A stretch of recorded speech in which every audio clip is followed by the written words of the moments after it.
Me too. My daughter does. I'm in Spanish. I got no clue what's going on half the time. Time to take the field.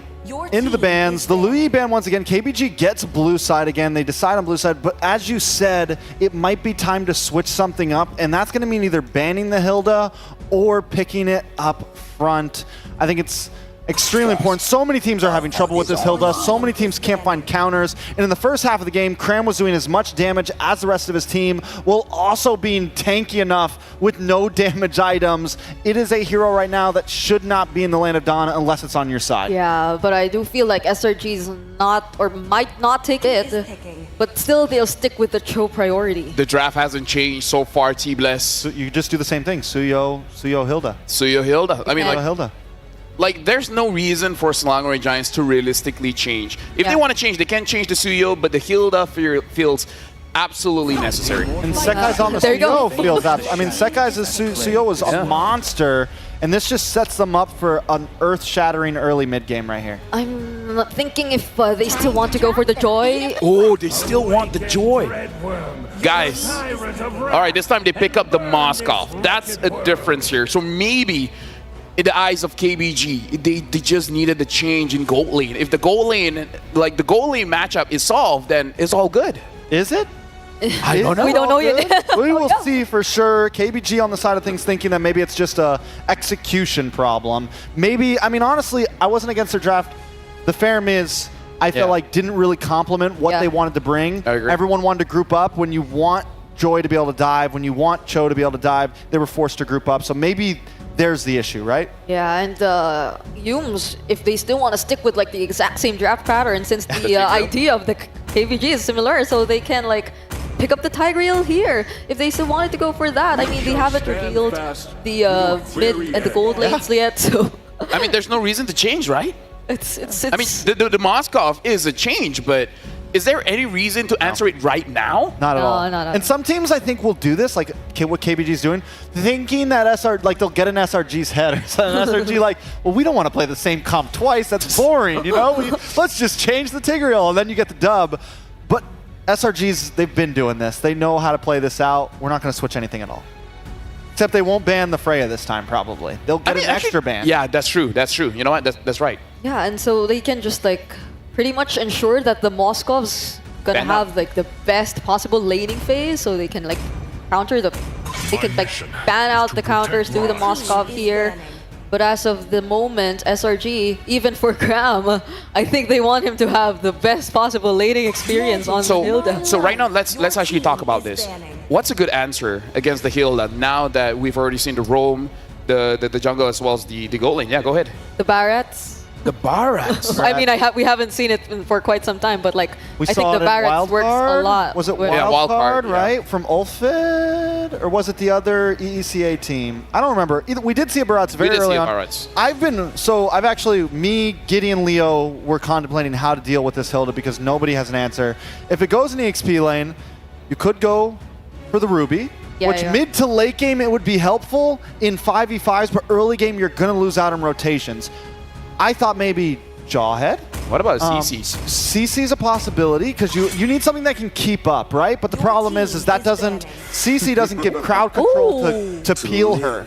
So it's like you might be able to tie in rotations, but not in team fights. You always have to like choose. Yeah, but now, interestingly enough, they ban out LMU's hero. They ban out the Faramis. So they still respect that the Faramis did some job there. And to be fair, it did disrupt SRG quite a little bit because they want to go for the team fight, and they essentially have to kill KBG twice, which I kind of feel like it slowed them down just a little bit. Yeah, and so even the Valentina's gone here for Stormy. So is there a chance that we'll see another signature here from Stormy, or still the Vexana, Eve? Because again, this is a very similar composition for KBG, but if there's one thing that we've realized from game number 1, it's that they barely got access to the backline. So I feel like Stormy has nothing to worry about if they get to execute it the same way as game number 1. Yeah, they can pretty much, at this point, they could go for Vex, Aurora, Yve, whatever backline mage they want, and the team feels comfortable. When you have a Hilda and a Tigreal and a Suyo, this Vexana is completely safe. KBG, I think, is one that's really forced to find an answer here. and nothing is really stopping them from picking up the Natan again, but they can change if they want. SRG looks like they have quite good control over this draft, considering they are able to repick 80% of their previous draft, and the Natan hasn't been banned out, so they can pick it for 100% repick. Though they have the Moskov now, so I don't think they can go. I don't think KBG can go Yve here because Cram will just run down on that. Yeah. Run down every single time. They need some sort of peel. They need a way to keep that away. They go for the Edith. I would like to see it in EXP because I like Cho in the roam, but what do you guys think? No, I agree. I kind of feel like Edith on an EXP, you can deal with Cram on the Hilda, but now Cram's real name is Mark. Cram is just Mark spelled. Oh!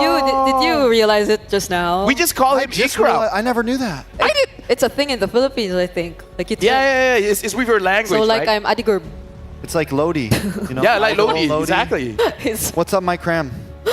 Oh, dude, that sounds so simple that I'm pissed off. I didn't figure it out. My mind just imploded like that Tigreal's about to do to KBG probably. I mean, he's not going to do it on his own team, you know? That's true. I'm just saying. He can only go one direction for this one. Is it going to be the Natan? And it is going to be the Natan. 100%.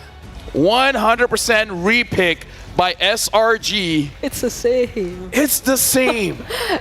I wonder, with the changes of the KBG lineup, is this going to be enough? Thank you very much to our panelists, T-Bless, Brigida, but now we're going for Ingan as well as Naisu.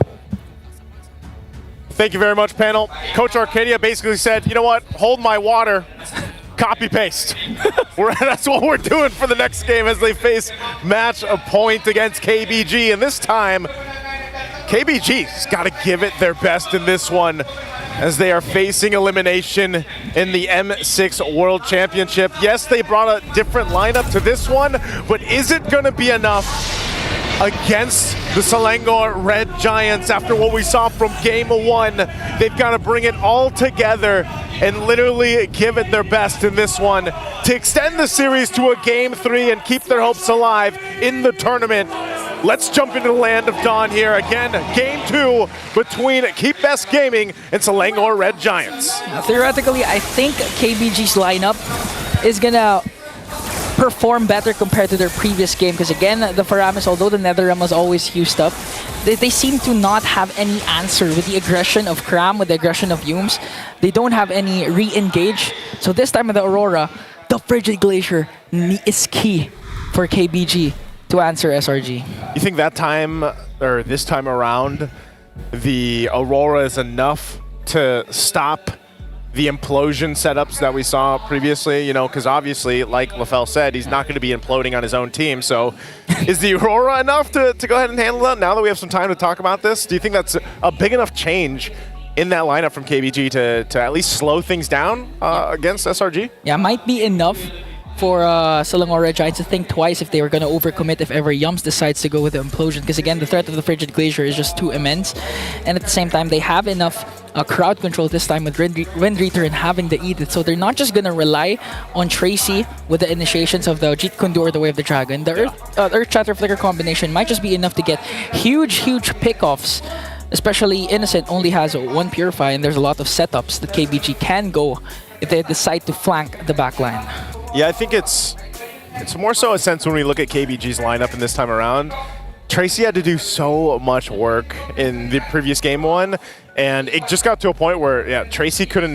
I don't think he had many Way of the Dragon setups that he was, wanted or that were favorable to KBG. Well, this time around, like you just mentioned, the fact that you've at least thrown an Edith into the mix helps things the same. And I think even part of this, if we can have a replicated game, KBG, in terms of Saksa, the lead that he got, then he's even in a much better position to actually go ahead and contest, the objectives later on. The problem, like I was saying from Game 1, though, was KBG, honestly, their early game seems to be rather good for the most part, but then that mid-game and even the late-game transition is where they seem to struggle.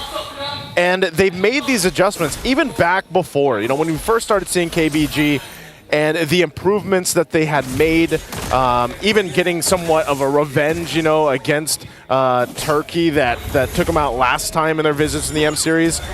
They made improvements, you know, but clearly there's still parts of the game from game to game in all their matches where they definitely need to refine, and slowly but surely they've gotten to that point. I'm just wondering if they've fixed things fast enough from the previous one to get where they are here now to hopefully get to a game 3. Because looking at the emblems here, nothing too crazy this time around. You do have that Master Assassin, you know, over here for BLexi. That 1v1 versus Innocent. Going to be a little bit tough, but hopefully doesn't get overzealous against it, and a whole lot of rotation speed for LMU on this Aurora to hopefully join a lot of these fights, because you already know Yums is going to be everywhere. We saw this already previously alongside Cram. Cram just likes to just almost play roam on the Hilda, you know, even though he's XP. Yeah, he's really active, and at the same time, he's just going to clear, and then as much as possible, be proactive when it comes to taking down neutral objectives as well, zoning out KBG. Important to note that Innocent, though, instead of the mystery shop, went with the tenacity. So this is ensuring the rest of the members of SRG that you don't have to babysit me as that much. You can go for the control over the mid lane, so we can secure neutral objectives like what we did last time. But look at this, the 1v1 between Innocent and BLexi. I think nothing's going to happen here in the bottom lane as they start things off with Turtle. All right, Turtle's going to be started up. Actually, Cram could be in trouble. He bobs and weaves out of it, though. Ooh. Gives the emote as well. Turtle already secured by them. SRG, though. Okay, so the Frigid Glacier did not connect this time, and Cram just bobbing and weaving. And now onto the boat trade for KBG. It looks like they learned, you know, SRG, at least in the series today. Again, with what Coach Arcadia said earlier on in the Swiss stage, we got to learn to be a little more disciplined. We got to, you know, stop beating ourselves, basically. And I'm pretty sure, you know, if you guys have ever been in, let's say, traditional sports or esports yourself, you've probably heard that from a coach yourself. Stop being your own worst enemy. And at this point, SRG has had to make that adjustment. And so far, so good. Again, it's only early game. We're only 3 minutes in. That first turtle isn't too crazy for either team, you know, whoever ends up getting it. But traditionally with SRG, they get that objective, then they look for that setup potential, because now the level 4s are in question here. So both roamers obviously want to work with that. I expect Tracy to probably try to make that play first. But if they can't find it, and they can't play into the fact that you have an Aurora to help lock things down, then they might just wait for that next objective take for the turtle. Yeah. And again, KBG, the thing is, they could also just delay the game and eventually reach Saksha's power spike, because Ajoy, the backline of SRG, even just going front to back, he's going to be able to do that. Yums, though, with the Sacred Hammer, there was an attempt there onto LMU. And now SRG just playing disciplined enough to wait for the neutral objective to once again respawn. Interestingly enough, too, the gold lane matchup, rather quiet, you know, just going to go ahead and farm each other up. Even in the XP lane as well, but this might be a play here on Wind Return. Oh, popping the Primal Wraith right away, but up against 4. You can't do as much. And a pickoff once again for SRG, setting themselves up perfectly for another turtle take. That's such good timing too for SRG. You know, go up, cap out a kill, now rotate to the objective. They're most likely just gonna get this one. Enough distraction from Saksa, even getting the ultimate out. No electrifying beats, so all that results into SRG just getting a whole lot early on for not too much work. Again, you know, Wind Return just getting caught. They're trying to cut the wave and then getting crashed down, and now the play looks to be here on the bottom side. We'll see if they can defend against it. Spirit of Misery connects, and Innocent just walks away. Selangor Red Giants, although Yums has the Flicker plus Implosion, they're not going to overcommit, because again, BLexi has a Purify alongside LMU as well, and they don't want to dive down any deeper. And now the problem is for KBG, although they're up against the similar lineup of SRG right now, as Saksha pops his electrifying beats up against Cram, they were able to find kills and eventually farm up Saksha. But the thing is, right now, SRG is getting all neutral objectives, no casualties on their side. KBG, it seems like they have no answer whatsoever with how SRG is rotating. Yeah, it's really hard for either team to like force fights early on, just because they're waiting for Tracy like this. Oh, but the question is, are they going to be able to burst him down? Because the Frigid Glacier was there, but just Cram bobbing and weaving once again. Another major resource expended. That was actually 2.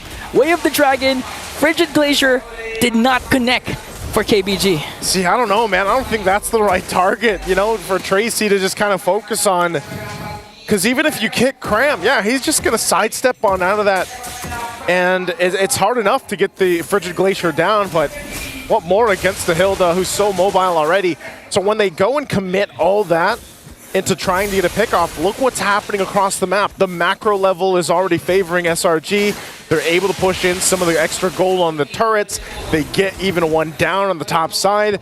And this is where that momentum continues to build. Innocent getting the Starlium Scythe already is just showing you now. Uh-oh. Another stun plus Sacred Hammer. Gonna burst down Saksha.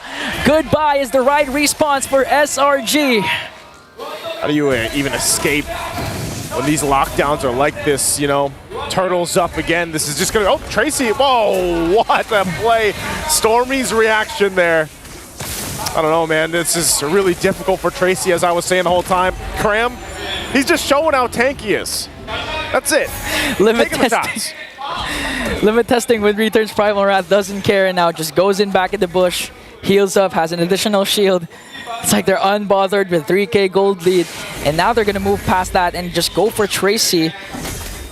And again, Bilexi is also here. He still has his Purify, so they're quite safe. But as Selangor Red Giants, I'm pretty sure they want to go for a turret takedown before getting down this Lord. They might just have enough lead here to actually put pressure where they can just say, you know what, this is the lane we want to go. We're going to put all our eggs in this basket. We're going to get a turret. Boom, we move around. You know, they can actually do that at this point just because of the power spike difference with the lineup that SRG has. Again, copy and pasted from game one. And we especially saw it shine towards that first Lord. And it was really difficult for KBG to actually catch their breath after that. They're well on the way of doing the same exact thing in this game too. As, you know, Lexi, the best thing that he can do is go ahead and try to push in some of the tier 1 turrets. They're going to do exactly that. Oh. They won't be able to get it, though. Oh. Oh, no. Oh, here comes the conceal. XP laner Roamer going for the flag. Bilexi trapped. Caught in the midst of everything. Will be taken down. Raid return has to flicker out with the Primal Wrath as well. And that's a huge, huge blow for SRG. Taking down Bilexi. Innocent goes in with the entropy. And now Sakai's with a stun. And the kill onto Wind Return.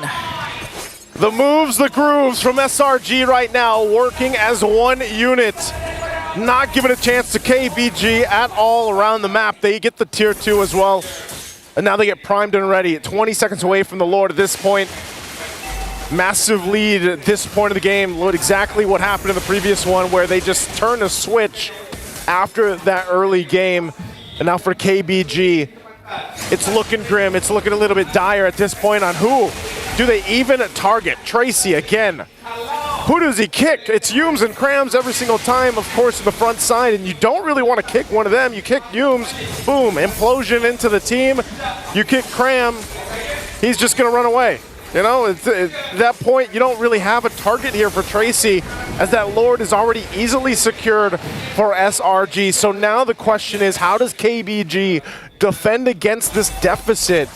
And with this lineup, to go against this march in from SRG. Yeah, going in 5v5 clashes with the numbers advantage, so that means getting a pick-off before Selangor Red Giants commits their major ultimates like the Implosion, as well as, in the sense, Entropy.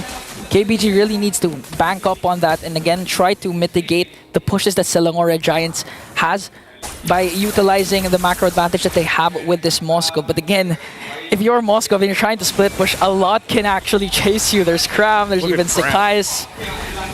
Oh. Okay. Turret already down. Cram just went up there because he wants to stop Soxer from taking the Lord down. Like, he wants to delay it a little bit. That's it. And that's the thing. That's the thing we were saying. Make sure to not let SRG utilize the pushes that they have. Again, Yums with the miscast, I believe, the Implosion there, so there's no Implosion here. Tracy gets a kick, but it's quite off angle now. It's getting taken down by 4. One member down for KBG, and now they're working on the mid lane turret.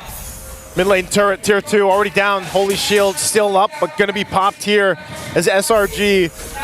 Decisive lead right now for them. Eternal Guard dropped down just to cut them and zone them off. KBG can't do anything but watch their base turrets be worked on already. Soxa will go clear the wave, cut it out in the mid lane to just try to stop the bleeding a little bit.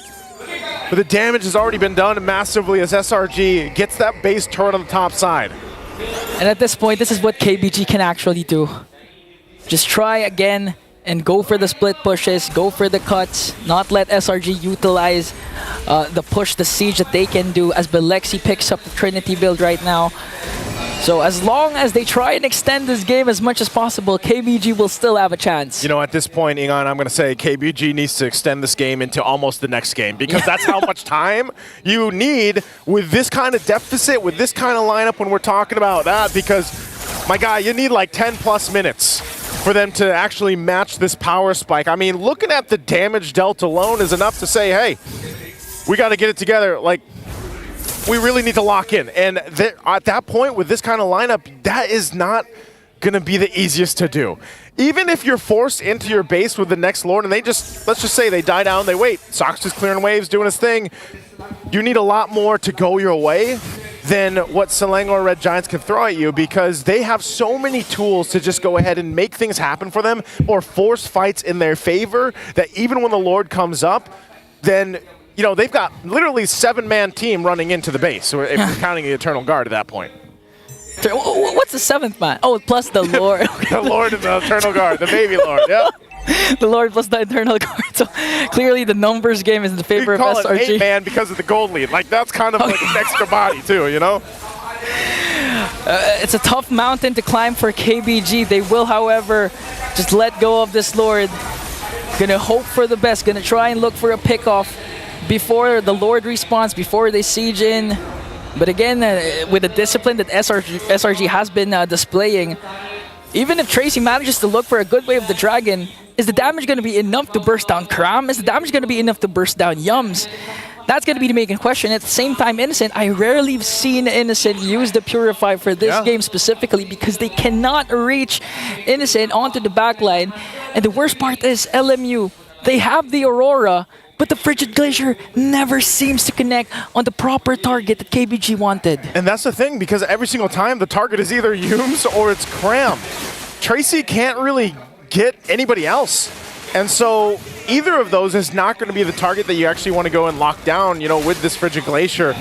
We'll see if they can make it happen this time. Again, quite a lead right now. Frigid Glacier, are we going to be expended? Oh, wind return! Oh, wind return! Use the force to flicker, Pyromal Wrath, just to try and delay. Here comes the Internal Guard. Lord up top. A conceal coming in from Selangor Red Giants. No ultimates committed yet. Here comes the shutdown onto a wind return. KBG doing their best to defend the onslaught of SRG. The Lord still standing strong as Tracy goes down. And the curse looks to be broken. And another mile extends the golden road of Selangor Red Giants.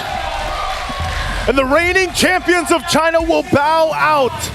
Their crown is slipping amidst the rumbling waves of M6 as the Selangor Red Giants are the last Titan they couldn't overcome. A decisive, strong showing from SRG in this best of 3. And like you said, Ingan, they add one more mile to that Golden Road journey that they have been trying to just claw back into. Now sitting, of course, at the 2-2 mark. They still have work to do to get to knockouts. We'll see if it happens. Again, I'm Nice to. That's Ingan. Let's throw it over to the panel.